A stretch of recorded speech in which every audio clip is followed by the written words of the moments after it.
that a whistleblower has claimed he was told to fabricate data for the Electoral Commission during the Indigenous Voice campaign. You remember that vote last year for the Voice where a lot of people were saying vote no, like me, and a lot of people were saying vote yes to put a voice for the Indigenous people in the Parliament? Well, it turns out that private research that was done, commissioned by the Electoral Commission, was allegedly fabricated, according to this whistleblower. This related to a specific poll that was conducted, and it really was quite shocking when I saw this. Now, a lot of Aboriginal people that I've interviewed, like Alec Dumagy of the Northern Territory in Queensland, which is where he resides, he was saying, Joel, this isn't real, and you need to read this, you need to talk about it on the show. I was just talking to him today because it's not right. Now, I'm just trying to find exactly what the poll was, but specifically this story shows that what they've been trying to talk about with regards to Aboriginal people, it's not actually accurate. Did you guys, Chris, what was your reaction when you first saw this? Oh, I was horrified. I'm reading the article now, and I'm absolutely horrified by it. I'm shocked. For one, I'm shocked that the Guardian would even run this. Like, why would you run this? So credit to you, Christopher Nouse. Like, fantastic. Running news when you see it, regardless of agenda. Fantastic. Gives me hope. Because I run stories that are against my side. Everyone says my side. No, I run stories that are critical of what people say on my side of it because it's true. I think it improves your side. But seeing this, that McNair said that he was told to alter the location data of the surveys to make it appear they were from regional areas. Because what is it? Like 80% of the Aboriginals around the country, maybe Jeff, you'll know, 80% of the Aboriginals, they reside in in regional areas, not regional, urban areas. Sydney, South Australia, Adelaide. And so specifically in these areas, they're saying that, okay, if you vote a certain way, especially a lot of these activists, and by the way, I don't believe there was an Aboriginal check on a lot of them, the idea that they are now considered to be rurally based in the Northern Territory, and I mean, the data manipulation was nuts when I was reading through the article. Did you expect anything less? Well, no, serious. I'm being serious. I know our top 3 stories are on, let's say, Aboriginal affairs. Did you expect anything less from this campaign? From the start last year, in Victoria, I did not see one no sign on anyone's house. I don't know if that was different here in New South Wales. There was no one that had a no sign. Yeah. But there was a number of people that had yes signs. And when you question that with people, Paul, here, I don't know if you have that same thing in the States, but when you question people here who wanted to vote no, who were going to vote no, but they weren't going to put anything on their house because you know what would happen. Yeah, that's true. I think there was fear of being outside of that narrative. You know, we have this situation where the compassion has been hijacked. And in order to kind of be part of what we're thought is supposed to be the good person clique, you have to stay within certain bounds. And, you know, the other side tends to react actually rather mob mentality like if you go outside that, you know, those bounds, but it's fake. And I don't know if you happen to know this, Joel, but I mean, I'm actually Indigenous. I mean, really? we're all Indigenous. Yeah, I'm Indigenous. You know, we're all Indigenous. Correct. But I'm actually Indigenous to you know, one of the groups that was colonized by the West. Now, it's Native American indigenousness. But I understand I can apply for transfer victimization credits. Is that true? Is that right? I think so. I think that's the way it works. Yeah. Right. Yeah. Is that funny? But certainly putting the no vote up here, and it would be a dangerous thing to do. Your house would have been vandalised, would have been egged, your car tires probably would have been slashed. But that didn't happen anywhere. I didn't see a yes sign that was vandalised. Yeah. Anywhere. Yeah.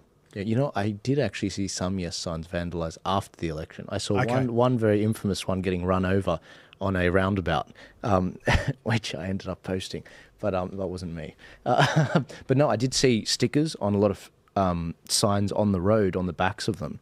So at stop signs, quite intelligently, they were putting them on the back of them, so people, when they're stopping, they see it on the back end of it. But after the referendum, it's like people were given permission to vandalise the yes sides because they knew they were right. Yeah. See, the yes side they extended a very large shadow. They made it seem as though they were going to win. And it's tactics like this, if what this whistleblower is saying is actually true, and I haven't seen anything from the Electoral Commission to say it's not. I mean, our electoral commission is one of the best in the world, from what I understand. But this is a devastating blow, isn't it? Yeah, it is. But I read through the article.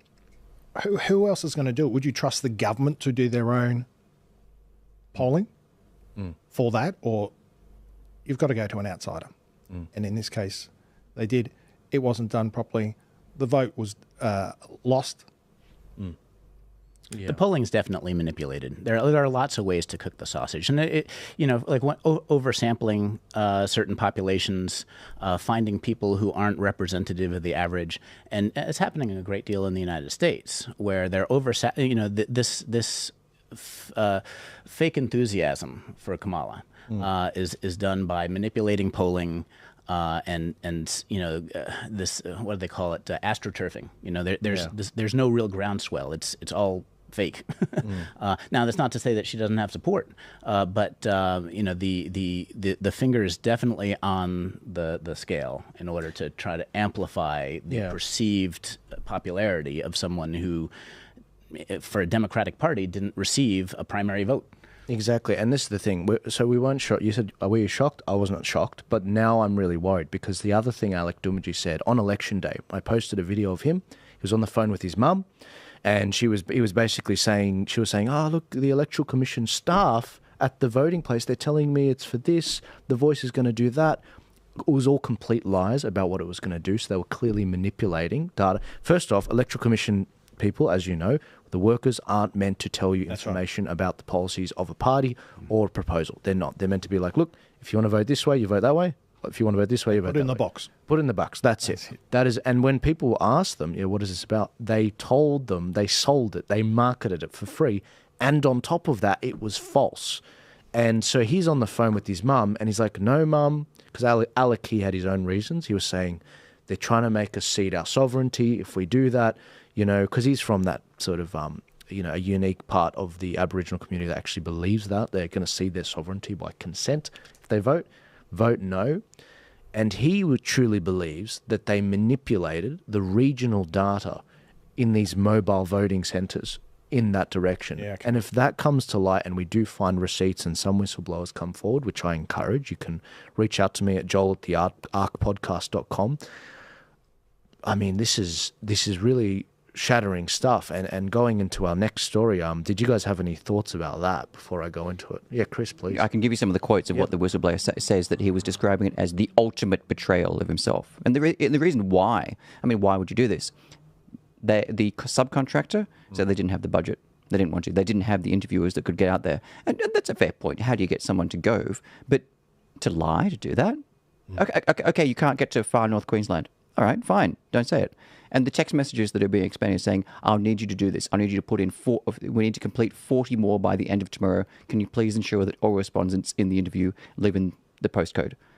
That's how it was delivered to him. And that's what he feels so betrayed by this. And he asked, why can't we get the interviewer to do it?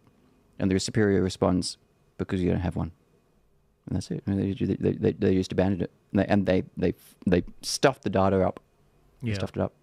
To make matters worse, not only did we have a Democratic vote and people didn't consent to this, but now we're in a situation where they're trying to move forward anyway, as we know, after the vote. They just like, well, the states and the councils can just proceed. This next story is from Ben Ford, and Ben's doing a cracker job. I don't know who's writing his stuff,